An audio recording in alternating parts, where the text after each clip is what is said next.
Welcome to dairy का दूसरा episode lily के एक डरावने सपने में फंसे होने से शुरू होता है, जहां वो पहले एपिसोड की हत्याओं को फिर से जी रही है।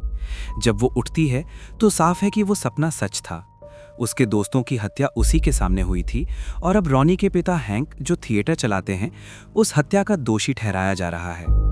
इस बीच डेरी शहर में लिरॉय अपनी पत्नी शार्लेट और बेटे विल के साथ अपने नए घर में रहने लगता है। वे एक नई शुरुआत करने की कोशिश कर रहे हैं, हालांकि ये चिंता भी है कि शायद उनके नए गोरे पड़ोसी उनका स्वागत न करें।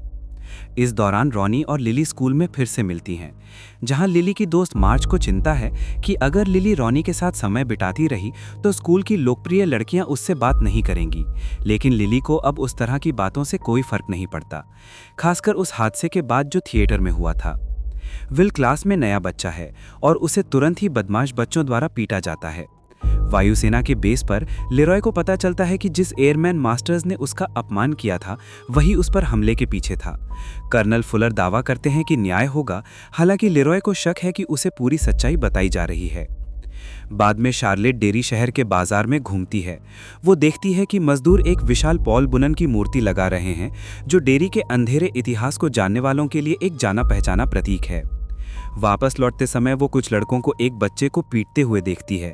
जब वो बीच में पड़ती है तो उस पर अनचाहा ध्यान खिंच जाता है। रात के खाने पर वो लिरॉय और विल को ये बात बताती है, लेकिन लिरॉय उसे चुप रहने की सलाह देता है। वो श्रीवपोर्ट में हुई किसी घटना का जिक्र करता है, एक ऐसा विषय जिसे वो दोबारा छेड़ना नहीं चाहती। रॉनी के घर पर उसके पिता और दादी के बीच झगड़ा होता है और माहौल तनावपूर्ण हो जाता है। उसके पिता इस बात से डरे हुए हैं कि उन्हें हत्याओं का दोषी ठहराया जाएगा। अचानक रॉनी का बिस्तर एक दिल की धड़कन की तरह हिलने लगता है और वो खुद को किसी के शरीर के अंदर फंसा हुआ पाती है। वो चारों तरफ भरते पानी से बचने के लिए छटपटाती है। जब वो बाहर निकलती है तो उसे एहसास होता है कि वो अपनी माँ के गर्भ में थी। उसकी माँ रोते हुए उसे फटकारती है कि उसने उसे टुकड़े टुकड़े कर दिया और कहती है कि उसका पिता मर जाएगा। रॉनी भागने की कोशिश करती है, लेकिन एक नाल उसे वापस खींच लेती है। अब उसकी माँ के पेट में दांत नजर आते हैं और जब वो खुलता है तो रॉनी पेनीवाइज की चमकती आंखें देखती है। वो नाल को काटकर भागने में सफल हो जाती है, लेकिन उसकी माँ उसे पकड़ने के लिए आगे बढ़ने लगती है। ठीक उसी समय रॉनी का पिता कमरे में दाखिल होता है और उसकी माँ गायब हो जाती है। उस रात डिक को ज्यादा समय दिखाया जाता है। हम उसे दूसरे एयरमैन के साथ शराब पीते हुए देखते हैं। चीफ बावर्स भी उसी बार में है और स्थानीय लोग उस पर दबाव डाल रहे हैं कि वो हैंक को गिरफ्तार करे। डिक और उसके साथियों को बार से बाहर निकाल दिया जाता है, शायद इसलिए क्योंकि वो अश्वेत हैं। वे बेस वापस आते हैं, जहां साफ है कि डिक को कुछ खास अधिकार प्राप्त हैं। अगले दिन वो एक निर्माण स्थल पर काम करते हुए दिखाया जाता है, जहां वो अपने आदमियों को भरोसा दिलाता है कि उनकी परियोजना सफलता के करीब है। इसी दौरान स्कूल में रॉनी लिली को सब कुछ बताती है। जब उसे पता चलता है कि लिली ने पुलिस को ये नहीं बताया कि हैंक बेगुनाह है, तो वो गुस्से में आग बबूला हो जाती है। लिली जानती है कि सच बताने पर उसे वापस जूनिपर हिल यानी एक मानसिक अस्पताल भेज दिया जाएगा। रॉनी के गुस्से की वजह से उसे डिटेंशन यानी सजा के तौर पर रुकना पड़ता है। इसी दौरान विल दोपहर का भोजन हॉल में अकेले कर रहा होता है, जब तक कि उसकी मुलाकात रिच नाम के एक बच्चे से नहीं हो जाती। उनकी बातचीत एक स्टिंग बम से टूट जाती है और विल को इसका दोषी ठहराया जाता है, जिसकी वजह से उसे भी डिटेंशन में जाना पड़ता है। बाद में चीफ बावर्स लिली से पूछताछ करता है।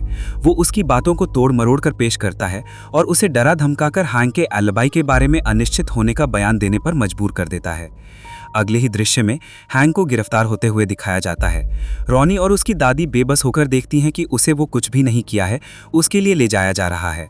बेस पर लिरॉय मास्टर्स का सामना करता है और साबित करता है कि हमले में इस्तेमाल हथियार को चलाने वाला वो नहीं हो सकता। तभी शॉ आता है और स्वीकार करता है कि उसने ये सब एक परीक्षण के तौर पर रचा था। वो कहता है कि वो किसी ऐसे व्यक्ति को ढूंढ रहा है जिसमें कोई डर नहीं है। वो एक गुप्त प्रोजेक्ट पर काम कर रहा है और उसे लगता है कि लिरॉय उस काम के लिए सही आदमी है। एपिसोड का आखिरी डरावना दृश्य फिर से लिली पर केंद्रित है। अकेले खरीदारी करते समय उसे आवाज़ें सुनाई देने लगती हैं। एक तरफ वो अनाज के डिब्बों पर अपने मरे हुए दोस्तों के सड़े गले चेहरे देखती है। अचानक अचार के जारों की एक शेल्फ और एक जार में उसके पिता का कटा हुआ सिर दिखाई देता है। जार फर्श पर गिर के टूट जाते हैं और उसके पिता का शरीर फिर से बनने लगता है। एक मांसिल अंग यानी टेंटेकल उसकी गले में लिपट जाता है और उसे घोटने लगता है।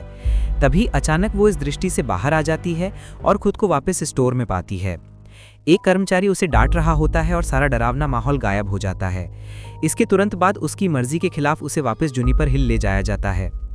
एपिसोड का अंत लिरॉय के साथ होता है, जो उस ऑपरेशन के बारे में सच्चाई जानता है जिसमें उसे शामिल किया गया है।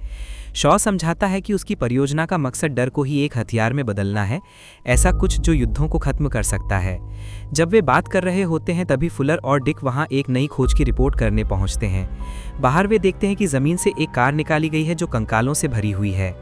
सैन्य कहानी अब और दिलचस्प होती जा रही है और डरावने दृश्य अभी भी शानदार हैं। किरदार अब और विकसित लगने लगे हैं और वेलकम को डेरी सही तरीके से माहौल को डरावना और तनावपूर्ण बनाए रखती है। लेकिन इसे देखते रहने के लिए ये काफी रोमांचक है।